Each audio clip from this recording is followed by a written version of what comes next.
This channel does not promote any violent, harmful, or illegal activities. All content provided by this channel is meant for an educational purpose only.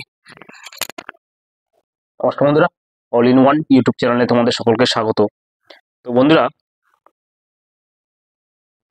2 দিন আগে আমাদের যে West বেঙ্গলের বিধানসভা assembly রয়েছে সেখানে বাজেটটা পেশ করা হয়েছে, রাজ্য বাজেট আর কি। সেই বাজেট মানে 2025 সালে, তোমরা জানো 2026 সালে ওয়েস্ট বেঙ্গলের যে বিধানসভার মানে চিফ মিনিস্টার নির্বাচনের যে আর কি যে ভোট আছে, সেই ভোট আছে, সেই ভোটের আগে এবং সর্বশেষ বাজেট আর এই সরকারের আমলে, সেটাই শেষ বাজেট 2025-এর। এবং এই তারপর 2026 সালের মধ্যে আর কোনো বাজেট পেশ করতে পারবে না, একটা পূর্ণ যে বাজেট রয়েছে আর কি, সেই বাজেট পেশ করা হয়েছে। এবার এই বন্ধুরা এই বাজেটে কি কি রয়েছে এবং যুব সমাজের জন্য কি কি রয়েছে, সাধারণ মানুষের জন্য কি কি রয়েছে, ভালো দিক এবং খারাপ দিক দুটোই নিয়ে আমি একটু আলোচনা করব। এবং এটা সকলে জানা উচিত যে এই বাজেটের উপরে নির্ভর করে থাকে সমস্ত কিছু, মানে টোটাল পুরো বছরের যে একটা গভর্নমেন্টের আয় ব্যয় এবং নতুন করে যে কোনো যে প্রজেক্ট থেকে শুরু করে মানুষের জন্য জনকল্যাণে কি কি কাজ আছে, সমস্ত কিছু কিন্তু এই বাজেটের মধ্যে দিয়ে একটা হিসাব বা এক্সপেনশন থেকে শুরু করে সবকিছুই আর কি, এবং কি কি গভর্নমেন্টের এজেন্ডা রয়েছে, কমিটমেন্ট কি রয়েছে, সমস্ত কিছুই বাজেটের মধ্যে দিয়ে মানে তুলে ধরা হয় বা বাজেটের মধ্যে দিয়ে কিন্তু পেশ করা হয়। তো এই বাজেট কি কি রয়েছে আমি এক এক করে আসবো এবং এর ভালো দিক ও তোমরা জানতে পারবে, খারাপ দিক কিগুলো আছে সেটা আমার ব্যক্তিগত মতামত এবং সমস্ত কিছু অ্যানালাইজ করে তোমাদেরকে জানাবো। বাজেটের ক্ষেত্রে কি রয়েছে বন্ধুরা, প্রথমে যেটা রয়েছে, সরকারি কর্মচারীদের মহার্ঘ ভাতা 4% বৃদ্ধি করা হয়েছে। তো এইটা বৃদ্ধি পেয়ে হচ্ছে 18% হয়েছে, বা ডিএনএস অ্যালাউন্সেস আর কি, যেটা পশ্চিমবঙ্গ সরকার করেছে আর কি। আর কেন্দ্রের ক্ষেত্রে রয়েছে সেটা হচ্ছে 53% ডিএ, মানে কেন্দ্রীয় সরকারের যে সমস্ত কর্মচারীরা তারা হচ্ছে 53% দিয়ে পায়, আর রাজ্য সরকার সেটা হচ্ছে 4% বাড়িয়ে সেটাকে 18% করেছে আর কি। এটা হচ্ছে নাম্বার 1। নাম্বার 2 রয়েছে, 1 এপ্রিল থেকে কার্যকর হবে এবং এই নতুন ডিএটা আর কি 44,000 কোটি টাকা গ্রামোন্নয়ন ও পঞ্চায়েতের ক্ষেত্রে বিনিয়োগ করা হবে। বিশেষ করে রোড কনস্ট্রাকশন থেকে শুরু করে এগুলো বিনিয়োগ করা হবে। আচ্ছা, তার মধ্যে রয়েছে কি, পথশ্রী প্রকল্পে গ্রামীণ রাস্তার জন্য প্রায় 1,500 কোটি টাকা বরাদ্দ করা হয়েছে। ঘাটাল মাস্টার প্ল্যান, যেটা এতদিন মানে হয়নি বা হওয়ার কথা রয়েছে, সেই ঘাটাল মাস্টার প্ল্যানে কিন্তু টোটালি পুরো 500 কোটি টাকা বরাদ্দ করা হয়েছে। আচ্ছা, বিদ্যালয় শিক্ষা 41,000 কোটি টাকা বরাদ্দ করা হয়েছে। স্বাস্থ্যে বরাদ্দ হয়েছে 21,355 কোটি টাকা স্বাস্থ্য খাতে আর কি 70,000 আশা কর্মীকে স্মার্টফোন দেবে রাজ্য সরকার। তারপর হচ্ছে নদী বন্দর নামে নতুন প্রকল্প বরাদ্দ হয়েছে 200 কোটি টাকার। নদী বন্দর মানে নদীতে বাঁধ ফাট ড্যাম ফ্যাম এই সমস্ত কিছু দেওয়ার ক্ষেত্রে এটা ব্যবস্থা করা হয়েছে, এত মানে 200 কোটি টাকা। গঙ্গাসাগর সেতু তৈরি করতে প্রায় 500 কোটি টাকা খরচা করবে আর কি। গঙ্গাসাগর এতদিন হয় জাহাজে করে বা কোনো পথে যেতে হয়, কিন্তু এখন সেতু তৈরি করা হচ্ছে যাতে করে মোটামুটি বুড়িগঙ্গা নদীর উপর দিয়ে, যাতে করে খুব তাড়াতাড়ি পুণ্যার্থী থেকে শুরু করে সাধারণত মানুষ যারা ওখানে গঙ্গাসাগরে যেতে পারে সেই ব্যবস্থা। আচ্ছা, 350টি সুফল বাংলা নতুন স্টল, ধান কেনার জন্য নতুন কেন্দ্র তৈরি হবে 200 কোটি টাকায়। এইটা হচ্ছে বাজেট ওয়েস্ট বেঙ্গল গভর্নমেন্টের। তো এবার বন্ধুরা, বাজেটের ভালো দিকটা হচ্ছে কি, গঙ্গাসাগর যে বুড়িগঙ্গা নদীর উপরে যে সেতুটা তৈরি করেছে সেটা একটা ভালো দিক প্রথমত। আর আরেকটা জিনিস হচ্ছে কি, গৃহ নির্মাণ, এবং এই গৃহ নির্মাণটাতে যে বাংলার আবাস যোজনা, সেখানে 1,20,000 টাকা সামথিং এরকম মনে হচ্ছে দেওয়া হয়। তো এই টাকাটা খুবই একদম সামান্য, কারণ এখন একটা যদি মানে কি বলবো, রাজমিস্ত্রির হেড যে মিস্ত্রি সে প্রায় 600 থেকে 700 টাকা মজুরি নেয়, আর যারা লেবার রয়েছে মানে হেল্পার রয়েছে সরি, তারাও প্রায় 400 টাকার নিচে মজুরি নেয় না। তো একটা ঘর তৈরি করতে যদি মানে এই লেবারের ক্ষেত্রে মনে হয় 20 থেকে 30,000 টাকা বেরিয়ে যাবে। তাহলে বাদ বাকি 70-80 হাজার টাকা দিয়ে একটা কলম দিতে গেলে সেই কলমের প্রায় 15,000 টাকা করে একটা কলম দিতে খরচা হয়ে যায়। তো 1,20,000 টাকা দিয়ে সেরকম একটা ঘর যে তৈরি করবে বলে মনে হয় না, এবং এটা খুবই যৎসামান্য টাকায় এই টাকা দিয়ে ঘর তৈরি হয় না। যাই হোক, সেটা পরবর্তী ব্যাপার। তো বাজেটের ভালো দিকটা হচ্ছে কি, এই যে পথশ্রী প্রকল্প, এই প্রকল্প কিন্তু গ্রামীণ যে সড়কগুলি রয়েছে সেগুলো এই সরকারের নামে প্রচুর তৈরি করা হয়েছে, এটা অস্বীকার করার কোনো জায়গা নেই। আমরা যেখানে গ্রামের দিকে যেখানে প্রবেশ করি আগে, মানে 34 ইয়ার্স আমরা দেখেছি, সেখানে ইটের রাস্তায়, খাবলা ইটের রাস্তায় সকলকে চলতে হতো, কিন্তু এখন গ্রামে যেখানে যাই আমরা ঢালাই রাস্তা আর ব্ল্যাকটপ পিচের রাস্তা আমরা দেখতে পাই। এই কাজটা কিন্তু এই 15 বছরে এই বর্তমান যে সরকার আছে সেই সরকার কিন্তু খুব ভালোভাবে করেছে, এটা অস্বীকার কেউ করতে পারবে না। যেখানে আমরা গ্রামে যেখানে ঢুকবো বন্ধুরা, সবাই কিন্তু দেখতে হবে যে এই ঢালাই রাস্তা এবং পাকা রাস্তা রয়েছে। এই দিকটা কিন্তু একদম 100-তে 100 দেওয়া যায় সরকারকে। কিন্তু বাজেটের খারাপ দিক যেটা বলবো সেটাও তুলে ধরবো। সেটা হচ্ছে কি বন্ধুরা, যুব সমাজের জন্য কিন্তু এই বাজেটে কিছুই নেই। কারণ 2026-এর লাস্টের দিকে যদি ভোট হয়, তাহলে এখন 2025-এর ফেব্রুয়ারি মার্চ আসতে চলছে, হাতে গোনা প্রায় 7 থেকে 8 মাস ভোটের সময়। তো ভোটের যখন কোড অফ কন্ডাক্ট চালু হবে বা ভোটের অ্যানাউন্সমেন্ট করবে, তার 1 মাস আগে থেকে সমস্ত কাজবাজ সবকিছু বন্ধ হয়ে যায় জানো।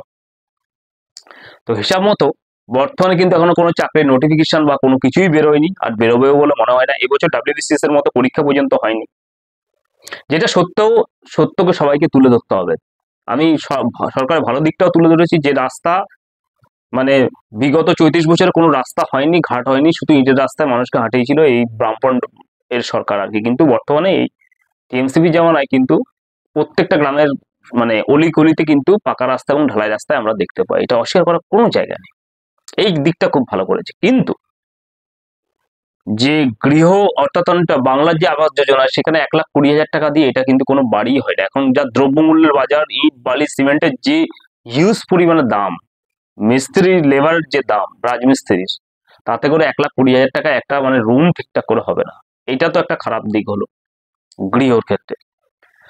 সব থেকে বড় খারাপ দিক হচ্ছে কি, ফ্রি ভাইবস, অর্থাৎ যে মানে একেবারে সবাইকে ঢেলে এই যে বিভিন্ন রকমের যে ভাতাগুলো রয়েছে, সেই ভাতাগুলো একেবারে সবাইকে ঢেলে দেওয়ার ফলে সরকারের কিন্তু তহবিলে কোনো টাকা নেই বন্ধুরা। এটা কিন্তু মানে বাস্তব, এবং ইকোনমিস্ট যারা রয়েছে তাদেরও এটা ভাবা, মানে তারাও এটা বলবে যে যে হারে ধরো এই ভাতাগুলোকে সবাইকে মানে বাজ বিচার না করে দেওয়া হচ্ছে। হ্যাঁ, ভাতার দিক কাদেরকে দেওয়া উচিত, যারা একদম খুব নিম্ন শ্রেণীর, যাদের অর্থের প্রয়োজন আছে, বুড়ো হয়েছে, বয়স হয়ে গেছে, বা আহ, তারা মানে ওষুধ কিনতে পারছে না, তাদেরকে ভাতাটা দিক, যেটাকে তাদের কাজে লাগবে ওষুধ কেনার ক্ষেত্রে বা ইয়ের ক্ষেত্রে। কিন্তু আমি দেখেছি দোতলা বাড়ি যাদের আছে, 3-4 তলা বাড়ি যাদের আছে, তাদের ক্ষেত্রেও ভাতা দেওয়া হচ্ছে। তাহলে সেই টাকাগুলো তো ওয়েস্ট হচ্ছে, মানে অপচয় হচ্ছে, এবং এই অপচয় হওয়ার ফলে গভর্নমেন্টের ট্রেজারিতে টাকা থাকে না। মানে অর্থাৎ এই ভাতা দিতেই প্রতি মাসে কয়েকশো কোটি কোটি টাকা নষ্ট হয়ে যাচ্ছে। তাহলে এই যে যুব সমাজ যারা কলেজ ইউনিভার্সিটিতে সমস্ত জায়গায়, যারা টেকনোলজি থেকে শুরু করে সাধারণ স্ট্রিমে পড়াশোনা করে, BA MA graduate master degree PhD করে বসে রয়েছে, তাদের কিন্তু বন্ধুরা চাকরি আর হবে না। এই ক্ষেত্রে বলতে কোনো দ্বিধা নেই, কারণ এই ভাতা ভিত্তি যত দিন এভাবে মানে গড়ে দিয়ে যাবে, তাতে কিন্তু কোনো চাকরি হবেই না। এটা একদম বাস্তব সত্য, এটা ধ্রুব সত্য, এটা অস্বীকার করার কোনো জায়গা নেই। কারণ এই বাজেটে কিন্তু আমরা দেখেছি সেতু নির্মাণ সমস্ত কিছু হবে, সেগুলো সাস্টেনেবল ডেভেলপমেন্টে সেগুলো হোক, ঠিক আছে, কিন্তু এই বাজেটের মধ্যে কিন্তু যে চাকরির ক্ষেত্রে যে বলা হয়নি যে সামনের বছর বা এই যে 2025 সালের একদম মাঝামাঝি থেকে আমাদের প্রায় অন্তত 5 লক্ষ রিক্রুটমেন্ট হবে সমস্ত গভর্নমেন্টের সেক্টরে।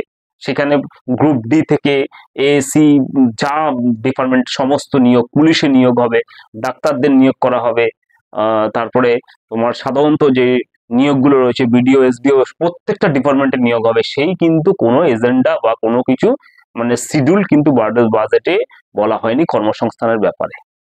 তার মানে কি, যদি একটা ফ্যামিলির ক্ষেত্রে যে সমস্ত মা বোনরা যারা এই ফ্রি ভাইব নিচ্ছেন, তাদেরকে বলছি আপনাদের পরিবারের প্রত্যেকটা কিন্তু শিক্ষিত ফ্যামিলির, শিক্ষিত ছেলে মেয়ে রয়েছে আপনাদের, সেই ছেলে মেয়েগুলোকে আপনি কষ্ট করে মানুষ করছেন কি করে?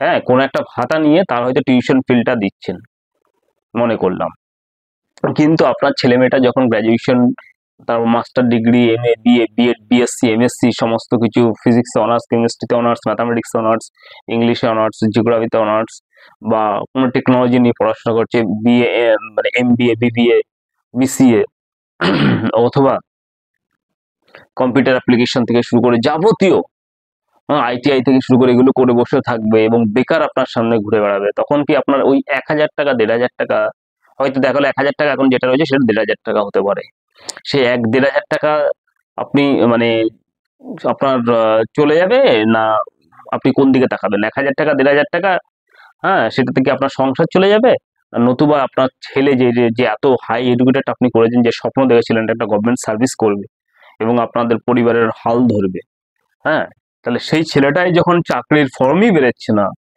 অ্যাপ্লাই করতে পারছে না, তার মেরিটটা টেস্ট হবে পরীক্ষার মতো দিয়ে, কিন্তু সেই চাকরির ফর্মই যদি না বেরোয় এবং বিভিন্ন রকমের যে কারাপশন লেগে রয়েছে সেটা যদি হয়ে থাকে, তাহলে কোনটা আপনারা চান? এবার সেটা বিচার বিবেচনা আপনাদের নিজেদেরই করবেন, কারণ আমি একবার আগেও বলে দিয়েছিলাম, প্রত্যেকটা ক্ষেত্রে আমরা যখন দেখবো এই ফ্রি ভাইবস যতক্ষণ না বন্ধ হবে ভারতবর্ষে, শুধু এই গভর্নমেন্ট নয়, প্রত্যেকটা গভর্নমেন্ট এখন রেষারেষি করছে, প্রত্যেকটা মানে পলিটিক্যাল দল থেকেই তো সরকার তৈরি হয় জিতার মধ্য দিয়ে, এবং মানুষ ভোট দিয়ে জেতায়, তারপর সরকার তৈরি হয়। যে দলই এইভাবে যদি বলা হয় এই যে মানে ভিক্ষাবৃত্তি রাজনীতি, মাফ করবেন মানে কথাটা হয়তো বাজে, আমি উইথড্র করে নিচ্ছি, কিন্তু মানে যে দলটাই, মানে যে কোনো পলিটিক্যাল দল যদি এইভাবে ফ্রি পাইপস অর্থাৎ বিনামূল্যে শুধু টাকা দাও, অমুক দাও, ইলেকট্রিক দাও, সবকিছু বিনামূল্যে করে দিয়ে, মানে তাদের সোর্স অফ ইনকামটা কোথা থেকে দেখতে হবে তো না? একটা রাজ্যে যদি ট্রেজারিতে প্রতি মাসে এত টাকা আসে, সেই যদি খরচাতে তার ভাতা দিতে এমন টাকা খরচা হয়ে যায়, তাহলে সেই চাকরি দিবে কোত্থেকে, বা অন্য খাতে খরচা করবে কোত্থেকে? এবং তার জন্য কি করতে হবে? ঘুরিয়ে জিনিসপত্রের দামটা বাড়াবে। এটা সচরাচর আমরা সরষের তেল এতদিনে, আগে আমরা প্রায় 2 বছর 3 বছর আগেও আমরা দেখা গেল যে 50 টাকা 60 টাকা কিনতাম, সেটা এখন 100-150 টাকা দাম হয়ে গেছে 1 কেজি সরষের তেল, যেখানে ওয়েস্ট বেঙ্গলের শস্য হয়। শুধু সরষের তেল নয় বন্ধুরা, আমি ভিডিও নিয়ে আসবো, প্রত্যেকটা মেডিসিনের দাম এত হাই, হ্যাঁ, আপনার সমস্ত মেডিসিনের দাম হাই, তাহলে একদম জিনিসপত্রের দাম, দ্রব্যমূল্য আকাশ ছোঁয়া, সেই জিনিসপত্রের দামটা আকাশ ছোঁয়া হচ্ছে কোত্থেকে? এই যে মানুষ কিছু বুঝছে না, মানুষ অন্ধের মতো কি করবে, ওই আমি নগদ 1,000 1,500 টাকা পেলাম, তাতেই ভাবছে আমার জীবন চলে যাবে, কিন্তু আপনার ঘরে যে শিক্ষিত ছেলে মেয়েটা বসে রয়েছে বেকার, পড়াশোনা করি, আপনি তো কষ্ট করে পড়াশোনা করালেন, তাকে মানুষ করালেন, এবং সে বেকার হয়ে ঘুরে বেড়াচ্ছে বছরের পর বছর, কোনো রিক্রুটমেন্ট নেই, এসএসসি পিএসসি সমস্ত কিছু বন্ধ। তো সেক্ষেত্রে এবার আপনারা ভাবুন, ভাবার সময় চলেছে, মানে ভারতবর্ষে কোনো রাজ্যে যে দলই হোক না কেন, যারা এই ভাতা ভিত্তির কথাবার্তা দিয়ে মানুষকে শুধুমাত্র মানে এই ভাতা দিয়ে ভোট কিনতে চাইছে, আপনাদেরকে আপনারা 1-1,500 টাকায় বিক্রি হয়ে যাচ্ছেন, এবং আপনাদের ভবিষ্যৎ প্রজন্মটাকে নষ্ট করে দেওয়া হচ্ছে প্রত্যেকটা রাজনৈতিক দল।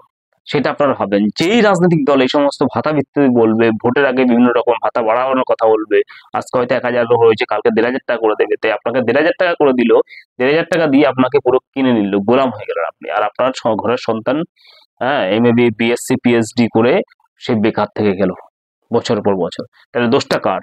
ছেলেটা মেয়েটার দোষ, না আপনাদের গার্জিয়ানদের দোষ? আপনারা শুধুমাত্র 1,500 টাকার জন্য, 1,000 টাকার জন্য আপনারা বিক্রি হয়ে যাচ্ছেন সরকারের কাছে, যে কোনো সরকারের কাছে। তো এটা ভাবার সময় এসছে যে, আমি বলেছিলাম। আর একটা জিনিস বলবো বন্ধুরা, সেটা হচ্ছে কি, রাজ্য সরকার একটা জিনিস ভালো করেছে, সেটা হচ্ছে কি, এই মহার্ঘভাটা বা ডিয়ারনেস অ্যালায়েন্সেস যাকে বলা হয়, ডিএ 18% করেছে, এবং এইটি ক্ষেত্রেও আমি সরকারকে সাধুবাদ জানাবো। তার কারণটা হচ্ছে কি, সরকারি চাকরি যারা করে তাদের প্রতি মাসে তো একটা টাকা, একটা তো ইনক্রিমেন্ট তো হয়, তো সেক্ষেত্রে ডিএ যে একেবারে সরকারি চাকরি যারা রয়েছে, সেটা হচ্ছে কিন্তু নিয়মটা দেখবেন, সেটা গভর্নমেন্টের উপর ডিপেন্ড করে থাকে।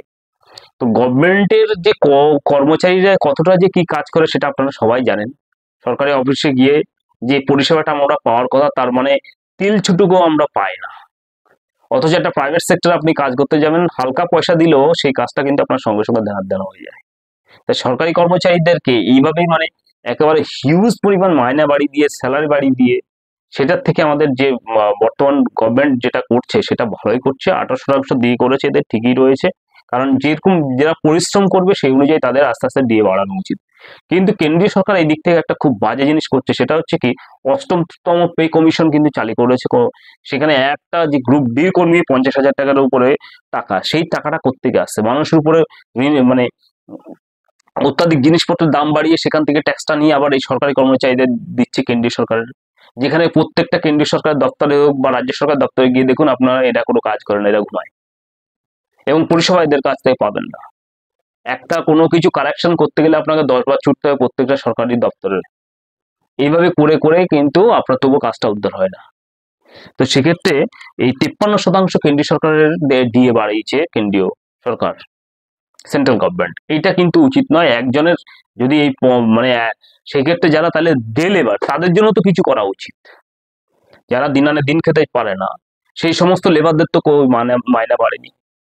শুধুমাত্র সেন্ট্রাল গভর্নমেন্টের যারা কর্মচারীরা আছে প্রত্যেক বছর তাদের এই হিউজ পরিমাণে ডিএ বাড়িয়েছে, তাই একজন মানুষ 1.5 লাখ টাকা 1 লাখ টাকা মাইনা পায়, আর ওইদিকে একটা গরিব মানুষ যে শ্রমিক, তার কোনো মাইনা বা তাদের কোনো কিছু করা হচ্ছে না।